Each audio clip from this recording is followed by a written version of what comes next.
So the first Reddit post that we've had come in is titled, "How does clearing work?"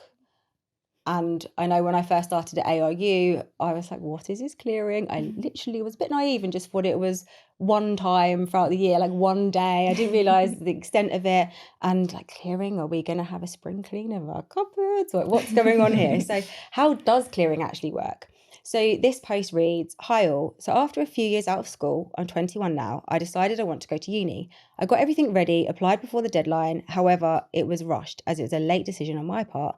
Therefore, I didn't get to look at any unis in person. I just had to apply for what would take me as my grades weren't amazing. However, I still applied for ones I'd be happy to go to if need be, but I definitely want to try clearing to see if I can get into a better uni / one that would suit me better. And I'm struggling to understand the whole process. So what I've got is it opens up on results day and basically you ring up and you just try to get an extra space. My questions mainly are, can you still go through clearing if you have offers, as I have one right now? Also, will they take you with a slightly lower grades? For example, the course I want is BBB, but I only have ACC. So yeah, there are my main two questions, but any other info on the whole process would be really appreciated.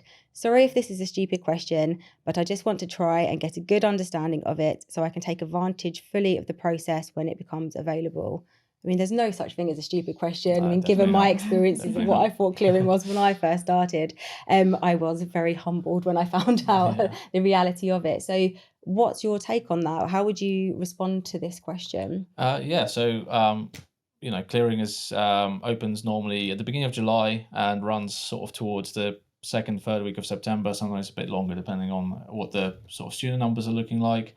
Definitely, it's open for people like yourself who might have made a late decision, rushed their decision a little bit, and now are thinking actually maybe there are some better places out there for me. So it's good to do your research. Clearing is, like I say, open for quite a long time, so you don't need to rush through it too much. It's probably best to look at our website. We do have open days during clearing as well, so attend those. You can find information about open days on our website. If you just type in ARU open days, just book in, come to campus, have a look around, speak to academics, speak to staff, student union, other students. It gives a great overview of how the university works, what to expect. With the grades being a bit lower, I mean, obviously, clearing is intended for applicants who might have received slightly lower grades as well. So we do drop our tariff point requirements. So I wouldn't be too concerned about you not getting the grades that you may be expected to get. What else is there? It's covered loads. It's such an Yeah, extensive it thing, is. isn't It it? is. Yeah, it's a very extensive thing. But yeah, we've got a lot of support. So if you're maybe not comfortable doing the application online by yourself, you can call our clearing support line. Which will And go through to you. the clearing support line will support you through going through the application. They'll go over all the grades that you've received. What happens is the university will also get so especially A levels and BTEC results will get the results slightly earlier before they're released to the students. So if for any reason you didn't meet those results, if you're holding a UCAS offer, they will be reviewed, and then if you decide to go through clearing, obviously those results will then be taken into consideration for your clearing application. But yeah, it's quite it may seem daunting because it does sound quite complex, and some people think, oh, I'm going through clearing, I've probably failed, but that's not the case at all. Quite a majority of our applicants come through clearing, so yeah, just go ahead and get in touch with us, contact us, and we'll go through it with you step by step.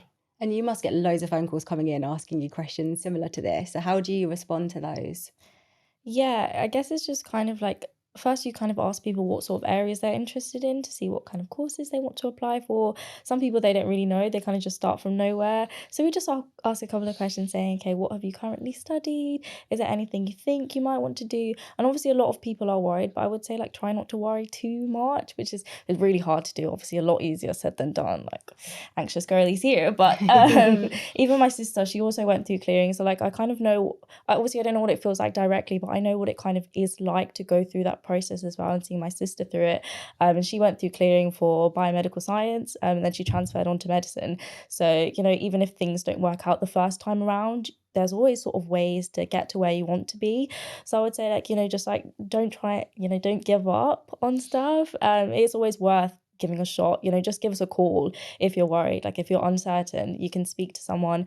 You can either speak to us, or if you have specific questions about specific courses, we can put you through to like Tom, or we can put you through to one of our other admissions officers, and they can always give you more information.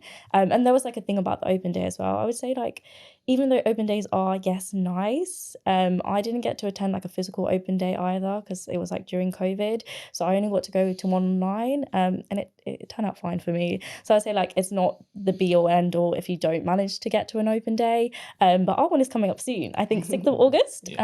Yes. Yeah, So that's it. I don't know when this episode's coming out, but Yeah, no, I mean, if there's any other events coming up as well, we will definitely put them in the details on this video, so you'll be able to see those. But that's our next one. Hopefully you can watch this before and attend that. So I just forgot to answer one bit about if you already hold an offer, you can still apply to us through clearing, but you will just, if you decide to then come to us, you'll need to just go to your current university that offered to you and just release yourself through UCAS Hub. I think it's quite a simple process to do from the applicant's side, but if you have any concerns, then contact your current the university that currently offered you a place and just ask to be released from that offer, and then we can send the offer out to you that way. And that's it. I mean, this person as well, I mean, they've been out of school for a few years. Like, it's going to feel a bit more daunting for them, especially because they've not got that kind of drummed into them, like applying and doing this, that, and the other. And I think it's a really good opportunity. I think my only other advice would be for this person is to just be mindful of the fact that the results day will be in August, like mid-August time. So to be really aware of that and maybe look beforehand, because when spaces are gone, they're gone. So if you are in a position where you've got your grades already, then try and get in there a bit quicker, and then hopefully you'll be able to secure your place. So one perk of her being out of school and a bit more advantaged in that way. That's I'm assuming it's a her. I haven't read that through, but yes, that's really good. Thank you. That was really informative. I think the good answers for that person.